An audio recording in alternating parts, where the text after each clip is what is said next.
আজ শ্রী শ্রী জগন্নাথ দেবের স্নানযাত্রা। আর এই তিথিতেই নবদ্বীপ পোড়ামাতলায় মা পোড়ামার মন্দিরে অনুষ্ঠিত হচ্ছে নবদ্বীপের আরাধ্যা দেবী মা পোড়ামার শুভ আবির্ভাব তিথি উৎসব। আর এই উপলক্ষে এদিন সকাল থেকেই নবদ্বীপ ও পার্শ্ববর্তী এলাকার বহু মানুষ ভিড় করেছেন মা পোড়ামার মন্দির প্রাঙ্গণে। জানা যায় আজকের দিনে এই স্নানযাত্রা তিথিতেই মা পোড়ামার আবির্ভাব তিথি হিসেবে পালন করা হয়ে থাকে।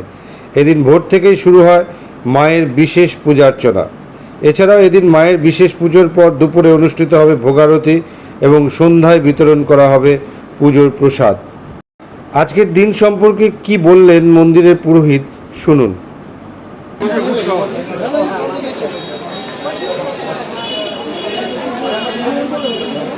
আজকে স্নানযাত্রা উপলক্ষে মায়ের আবির্ভাব তিথি হিসেবে পালন করা হয়, তাই তো? না, ঠিক সেরকম নয়। স্নানযাত্রা উপলক্ষে মায়ের একটা বাৎসরিক পুজো হিসাবে পালিত করা হয় এখানে। এবার মায়ের আবির্ভাব বলতে তো সেরকম কোনো কিছু নেই। এই তিথিটা তারা তিথি হিসাবে গণ্য করা হয়, যেহেতু মা সরাসরি তারা, সেই হিসাবেও পুজো করা হয়। এটা প্রতি বছর না এবছর করা হচ্ছে। মায়ের ষোড়শোপচারে পুজো করা হয়। মায়ের স্নান 108 ঘর জল দিয়ে স্নান করানো হয় এবং বিভিন্ন রকম ফল দিয়ে মাকে ভোগ নিবেদন করা হয়। তারপরে হোম হবে, দুপুরে ভোগ নিবেদন হবে, রাতে শয়ন আনতে হবে। এইভাবে আমাদের দিনটা কাটতে হবে। মোটামুটি কতদিন যাবত এটা পুজোটা হচ্ছে? উনি হচ্ছে নবদ্বীপের গ্রামদ্বীপী হিসেবে পরিচিত। শোনা যায় কোনো এক সময় বৃহদ্রথ নামক এক সাধক নাকি এক মায়ের কষ্টখণ্ড নিয়ে এসে এখানে স্থাপনা করেন। সেটা কত বছর হবে তাও আনুমানিক 5-6 বছর তো হবেই। মোটামুটি আজকের বিশেষ কর্মসূচি কি?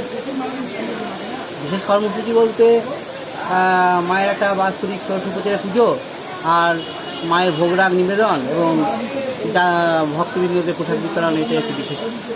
আপনার নাম ও পরিচয়? আমার নাম বিশ্বনাথ চক্রবর্তী। আমি এখানকার একজন পুরোহিত।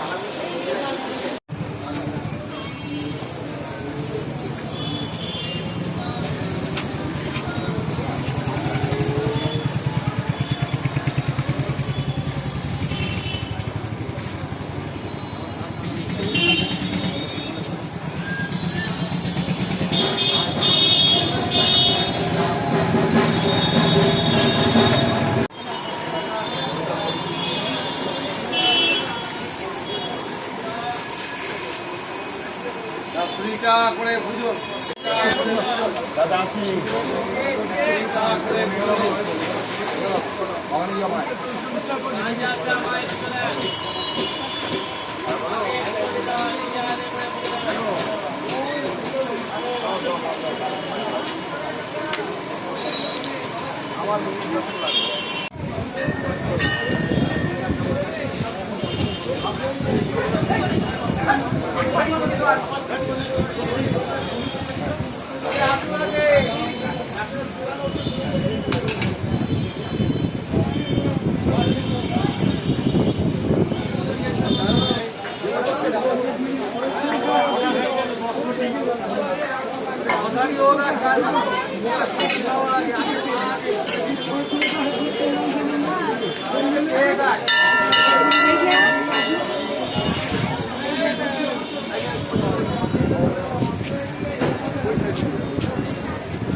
আচ্ছা, এআই এর যুগে আমরা কতটাই না অ্যাডভান্স।